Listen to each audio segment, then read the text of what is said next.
আসসালামু আলাইকুম বন্ধুরা, আপনারা কীভাবে বাংলা লিঙ্ক সিমে এমবি চেক করবেন তাহলে ভিডিওটি দেখুন। তাহলে বন্ধুরা প্রথমে আপনার ডায়াল পেডে ক্লিক করবো। ডায়াল পেড ক্লিক করার পর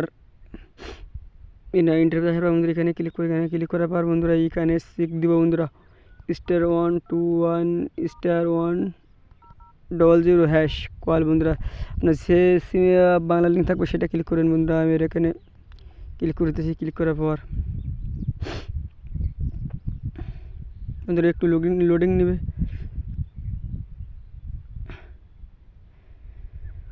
বন্ধুরা এখানে দেখতে পাচ্ছেন বন্ধুরা আমার এখানে 2 GB প্যাক কিনা ছিল। বন্ধুরা এখানে 1 GB এখন প্রায় 2 GB আছে ইন্টারনেট ধরতে গেলে। বন্ধুরা এইভাবে আপনারা এমবিসি করতে পারেন এবং আপনারা যদি মিনিট কিনা থাকে তাহলে এটা মিনিটটি কিনে শো করবে। বন্ধুরা এইভাবে আপনারা চেক করতে পারেন। বন্ধুরা আমাদের ভিডিও যদি ভালো লাগে তাহলে আমাদের চ্যানেলটি সাবস্ক্রাইব করবেন এবং পাশে বেল বাটনটা অন করে দেবেন যাতে নিত্য নতুন সকল ভিডিও আপনারা সবার আগে পেয়ে যেতে পারেন। বন্ধুরা এবং আপনার ফ্রিতে 1 GB ইন্টারনেট কীভাবে পাবেন বন্ধুরা আমার ডিসক্রিপশন বক্সে দেওয়া থাকবে লিঙ্কটি, বন্ধুরা এখানে দেখতে পারবেন। বন্ধু সবাই ভালো থাকুন। আসসালামু আলাইকুম।